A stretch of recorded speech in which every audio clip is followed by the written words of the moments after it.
live, and all our social media platforms displayed on the screen for updates.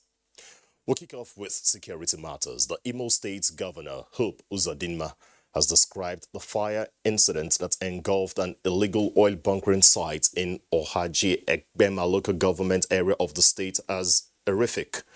The incident, which occurred Saturday night, left residents of the area devastated, as over 100 youth are said to have been burned, while several of them also sustained various degrees of injury. Although the exact figure cannot be ascertained, as family members of the affected persons had picked up the remains of some victims, the Imo State Governor described the activities of the operators of the site as criminal.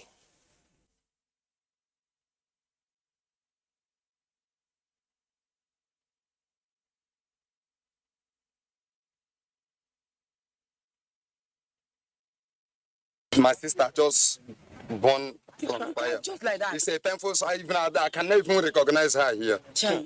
Understand? So I came here. It was something very imaginable. Some members of the community expressed shock over the incident, stressing that this is not the first time fire from illegal bunkering sites has been witnessed, but not in this magnitude.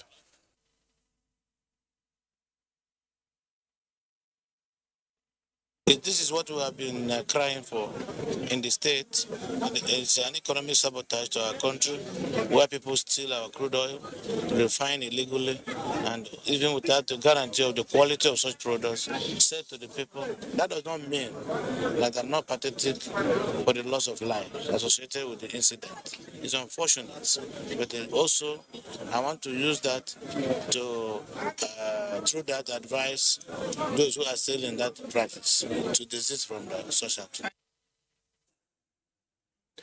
In a related development, President Muhammadu Buhari has directed armed forces, security and intelligence agencies to intensify clampdown on illegal refineries following reported death of scores of people after an illegal refinery exploded at Abezi Forest in Ohaji Egbema local government area of Imo State.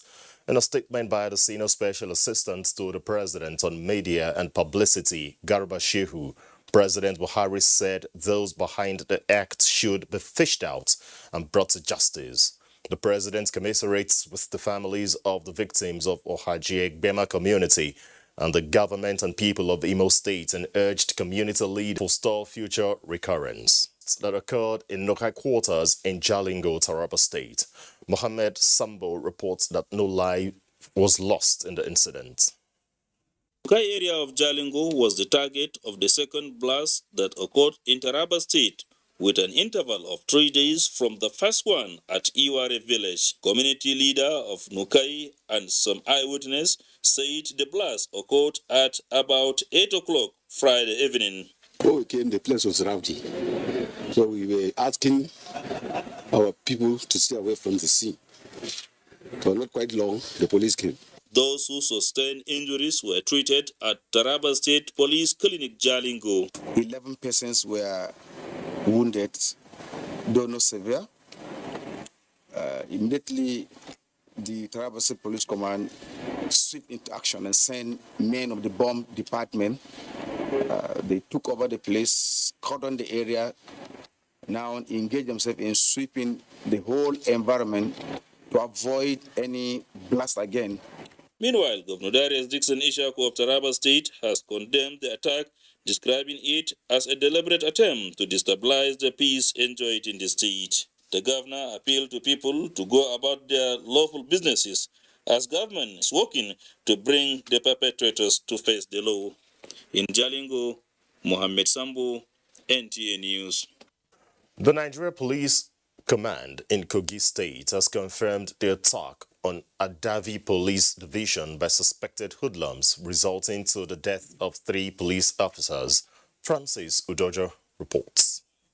The Police Public Relations Officer, Kogi State Command, DSP William Aya, who confirmed the incident off camera, said the alleged hoodlums shot sporadically at the police station, killing 3 police officers, while the men on duty and operatives of the Quick Response Unit repelled the attack as some of the alleged gunmen fled with bullet wounds.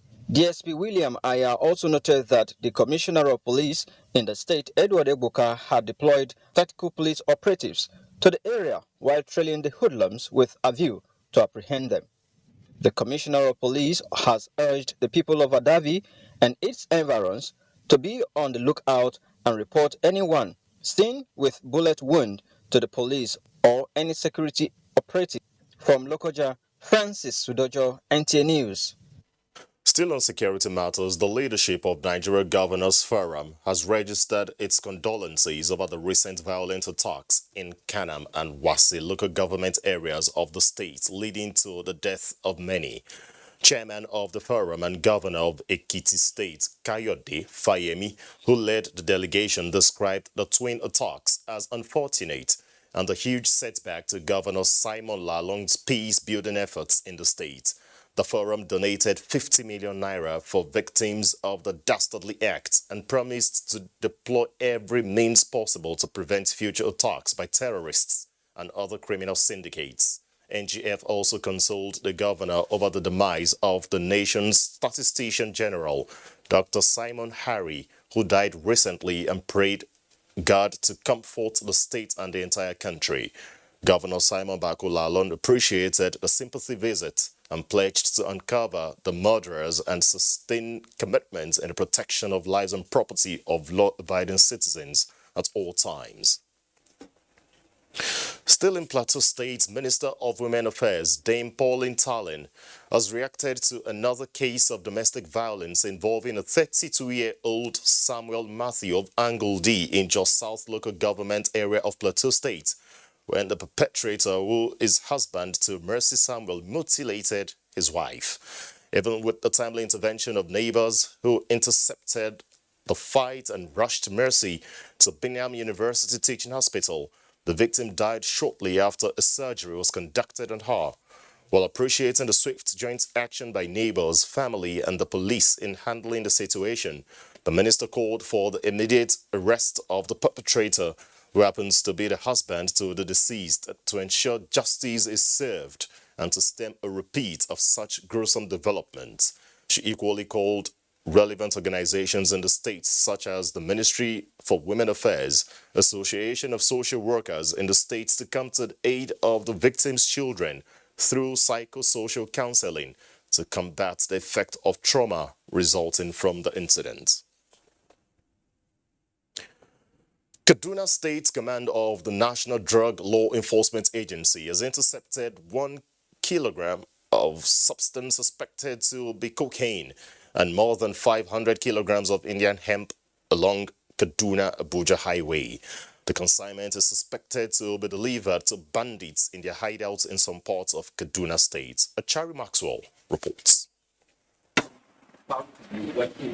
Illicit drugs intercepted were concealed as waybills for onward delivery to the northeast and some criminal dens in the state. 2 suspected drug cartels were arrested in Mando Garage in possession of white powder suspected to be cocaine. Among those arrested with cannabis sativa is one Salihu who claimed to use the substance as poultry feed. Kaduna command of the NDLEA accused the suspects of delivering illicit substances to bandits. If it is a cannabis addict or a codeine addict or any of the drug in a locality that you just pass and laugh, it's more dangerous. Know from today that he serves as a basic source of information. Because all these bandits and all you have to do is to identify what he's abusing. Come with a little portion of it. Believe me, he will give the name of all the peoples and their number of cars, their number of children in that locality. The command called for credible community-based intelligence and strong synergy among security agencies in dealing with drug cartels in the state. The suspects will be charged to court after investigation in Kaduna. Achari Maxwell, NTA News.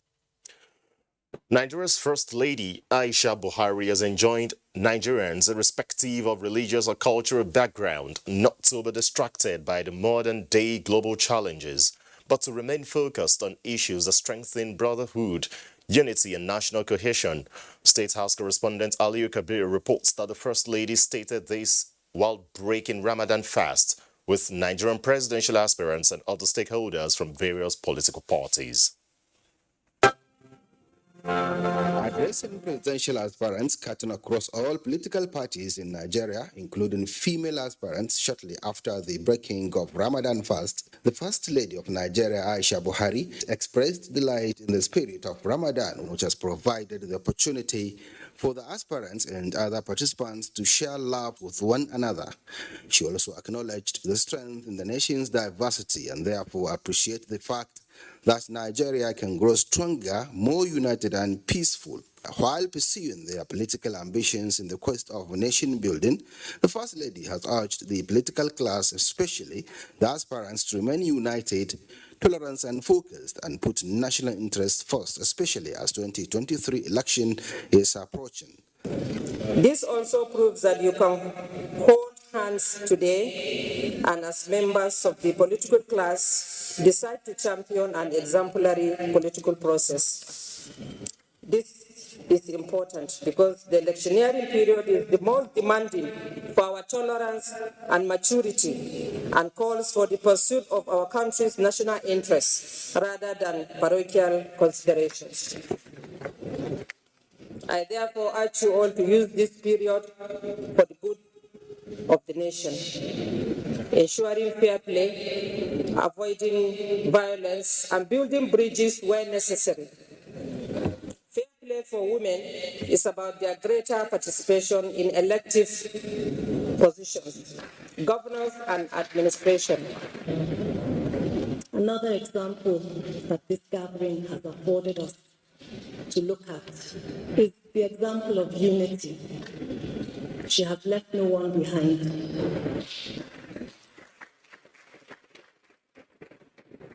The women feel comfortable here, and so do the men. The presidential aspirants from all political parties, irrespective of party differences, reaffirmed their commitment to play politics without bitterness towards building a more united and stronger Nigeria. This is very symbolic and important. Better Nigerian than what we are, irrespective of party division, irrespective of any differences, that will make sure we do our own game of politicking with humility, with mutual respect, with Nigeria in our mind, with the other. While acknowledging the 2015 election as a watershed in the nation's political history, the First Lady is optimistic that the 2023 election is going to be another clean, violence-free and globally acknowledged fair election.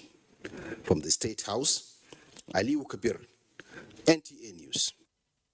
Hundreds of Muslim faithful in the 6 area councils of the Federal Capital Territory have benefited from the benevolence of the Jama'atul Izalatul Bid'ah wa Iqamatus Sunnah Jibwis as it donated food items in the spirit of Ramadan fast. Let's join Rosemary Bilal for the details.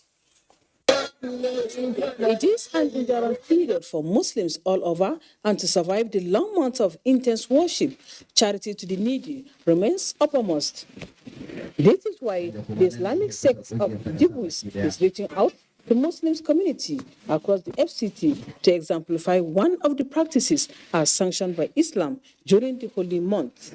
Saluddin, 11, and Alima, 13, are both orphans and counted among scores of beneficiaries who are returning home with various food items to sustain them in the remaining days of the Ramadan fast. Gamal give us clothes, food, and even book they used to give us, and Bible and bag and sauce, and they give us sandals, and they pay our school fees for us. Jama'atul Izalatul Bid'ah wa Iqamatus Sunnah says the intervention is in conformity with the practice of Islam, especially in the holy month, to assist those in need. They are after happiness because they lost their parents. They lost their parents. Nobody is taking care of them. And they are the leaders of tomorrow. We cannot play with them. That's why the GBOs come in to become the parents of the orphans, so that they will be the good leaders of tomorrow. The organization set of committees around the states so that they can assist these indigent orphans. For many others out there who anticipate such gesture, the intervention may serve as a lubricant to enhance their worship and supplications, just like Saluddin and Halima. Rosemary Bilal, NTA. Still in the spirit of Ramadan, in a continued gesture of doing good to all, especially feeding the fasting Muslims, which reward equals to the person who fasted, an Islamic organization, Al-Hababiyya Islamic Society. The essence of this menu, one, it's answering the call of Allah that has encouraged us, asked us to help other people in the spirit of Ramadan, which is the essence of you understanding what other people are passing through. And we know one thing, when food is out of one's problem, it's almost solved. It's passion. For me as an individual, I like to give particularly food anytime, anywhere that Allah gives me opportunity to do that. From the beginning of Ramadan to the end of Ramadan. This is what we do every year because we know that there's no way everybody that doesn't have his family here may have enough food to eat. So we always encourage them to come here to take their iftar and take away their sahur. Well, approximately between 2,000 to 3,000, it comes there every day. And spiritually, there's a reward for it because Ali Tasawul Ihsan, Ilal Ihsan. There are a lot of people that are giving money, buying food and bring some other food to the mosques, assisting the society to do all this type of a thing. Similarly, the Ansaruddin Society of Nigeria has not relented as its Maitama Mosque premises also in Abuja is being thronged daily by the fasting Muslims from different locations to take part in iftar and sahur feeding programs.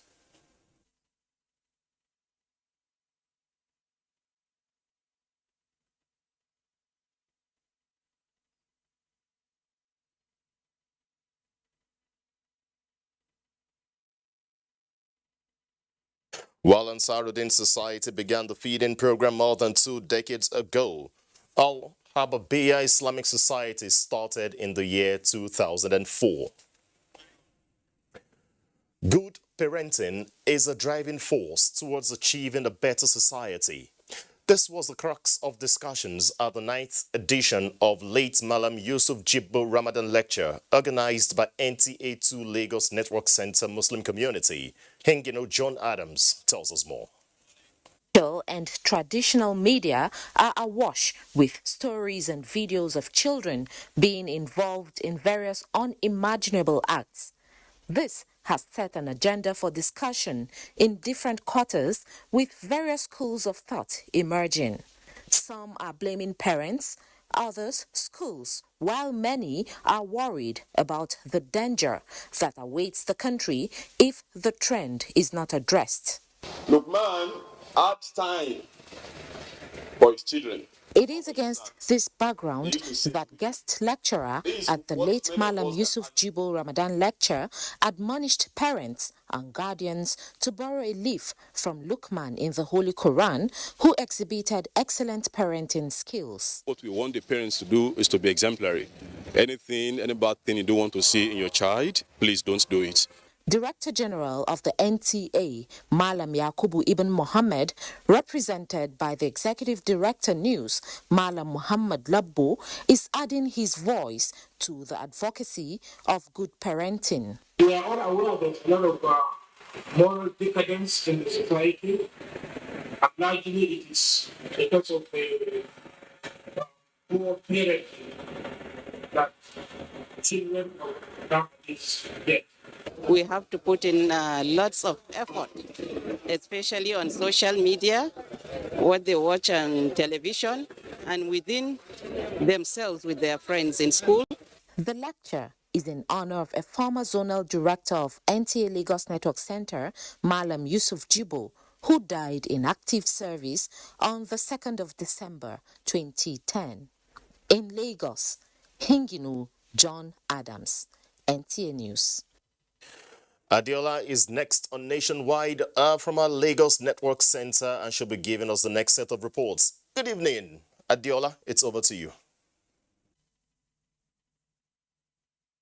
Good evening, Ayo. Thank you.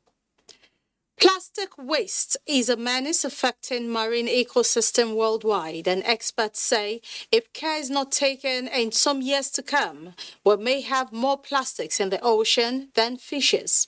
Some volunteers have taken it upon themselves to clear plastic waste from the shore of Okwaja Beach in Lagos, where already impact of climate change is visible. Jennifer Igwe has more. Naked and destroyed. Most trees along the shoreline of Okun-Aja Beach in Lagos have been stripped of their soil hold, stabilization and filter functions. The result is a beach devoid of natural defense with dire consequences. When the water are starting to come out like that, it's too much for our community. They are destroying many things, houses and all those places. Compounding the situation is plastic waste that litter the environment. Although a menace, it is a good resource material, a crucial knowledge most people in this community are oblivious of. These environmentalists who gathered at the Okun-Aja for cleanup are taking it upon themselves to train members of the community on collection and upcycling of plastic waste. They need some climate education for them to understand that when their waste actually ends up into the ocean, they're not just endangering the ocean itself, but then there are millions of sea animals, millions of living animals in the ocean that is being endangered as a result of their plastic waste pollution. Rising sea levels, flooding, waste management, and other challenges are affecting the health of the nation's ecosystem. Amplifying initiatives like this one and others by environmentalists in Lagos and Nigeria could be sustainable solutions. In Lagos, Jennifer Igwe, NTA News. The report. More efforts have been intensified to reduce accidents along major routes of the Lagos and Ogun State corridors, even as the Sada celebration draws near. Abolade Salami reports that officials of the Federal Road Safety Corps have been exposed to more trainings as well as sensitizing the motoring public on the essence of observing the rules and regulations to keep the roads safe. Over time, overspeeding and non-compliance with road safety signs by motorists have been attributed to most road crashes along Lagos-Ibadan and Lagos-Abeokuta Expressway. While the figure dropped, FRSC personnel have continued to advocate the adoption of the speed limit device to regulate movement on the highways and hype enlightenment on the need to apply caution while driving. And most of the time, drivers used to forget their responsibility before they start putting the vehicle on the road. You see some vehicles with worn-out tires, and they will always say they will manage. And that is what we have been trying to make sure that we educate these motorists right before they enter the road. And that is why it's translating in the reduction of this type of crisis we used to witness on the road. All efforts towards ensuring safety have impacted the driving culture of motorists plying the highways. Where they make sure that the minimum safety standard is adhered to. Rather than running after them on the highway, we meet thousands of all those tankers and trucks that they must be fixed before they can run our roads. You wouldn't imagine the number of crashes that have been averted through this concept. We have another one that talks about going to the motor parks every morning. We call it Operation Morning Cry. That means we talk to the drivers and the passengers before they leave that motor parks.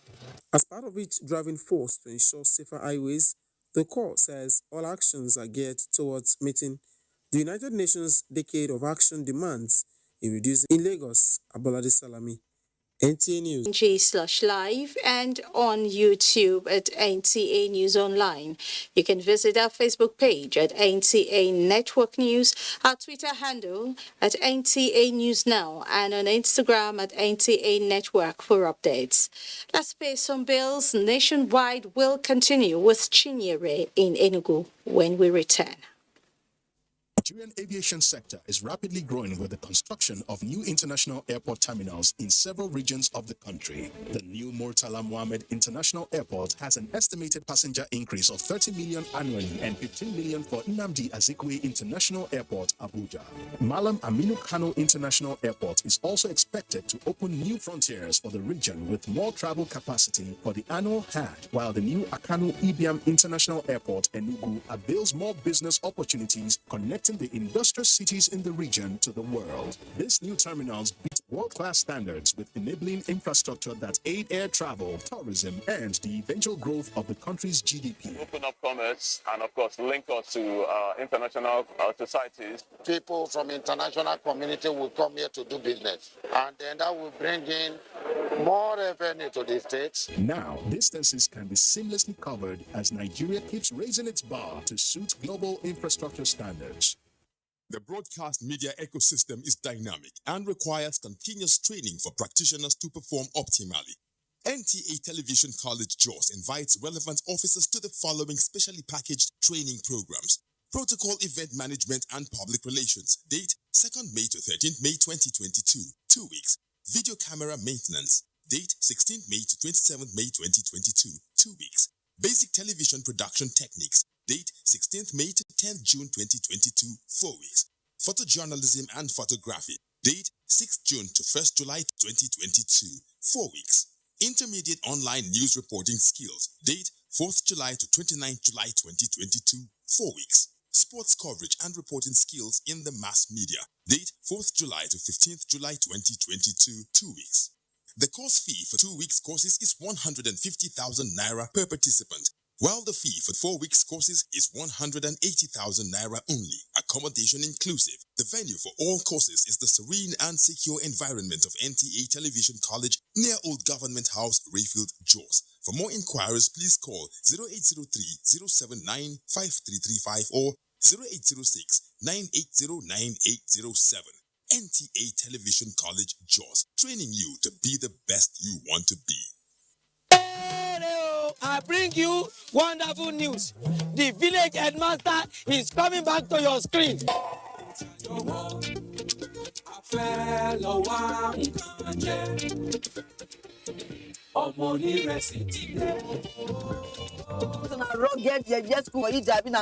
don't know for you. It's called Oja Village. We know how to and I know that even you too, you are getting a lot of orders. Hey, we are trying.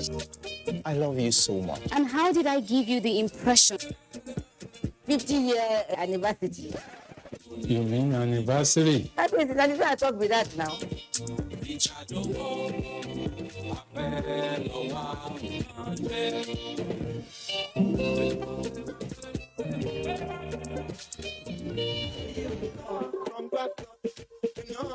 I'm a fire, don't be beat up from Powered by Glow.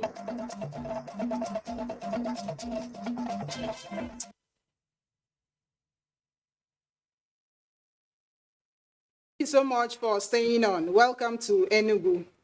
The former president of the Senate, Senator Ken Nnamani, has declared his intention under the ruling All Progressives Congress, APC, in the 2023 presidential election.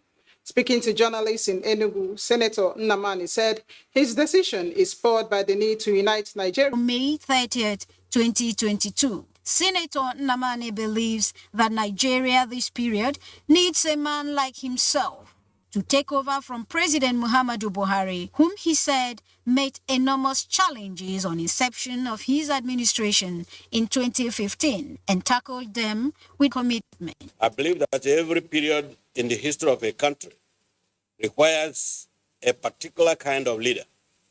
In 2015, we needed a Buhari to take Nigeria away from the misdirection of People's Democratic Party. Former Senate President hopes to leverage on the experiences garnered at the Senate to bring about a new leadership that will deepen democracy, defeat insecurity, and entrench new culture and structure of productivity and democratic citizenship. I'm delighted that there is a growing national consensus that the next president of Nigeria should come from the Southeast. I believe that the people of Southeast owe Nigerians the reciprocal respect of bringing forth the best to lead. According to party schedule, the sale of forms is to begin on Friday, April 24th, and Senator Nnamani declared plans to pick the presidential form as soon as sales are opened. In Enugu, Susan Eze, NTA News. Some key players in a seamless academic transition era. Ukeria Ugu takes a look at the overbearing socio-economic influence of university strike on students and society. One of universities embarked on one-month burning strike on 14th of February this year to demand for better condition of service they allegedly agreed with federal government. The protracted strike actions have automatically distorted academic calendar and in the same vein putting the family system in disarray. The brain needs to keep on working. It's not like a computer, like shut down the computer, I can always put it on at any time, you get. But then if you relax, in practice makes perfect. So once you relax, you are left redundant at that moment. So the impact is really much. Okay, me personally, it has affected me in a whole lot of ways because I've been in 100 level since 2019. After the strike, we are moving into the exams immediately without anything being taught. About 2 million young people released into the community.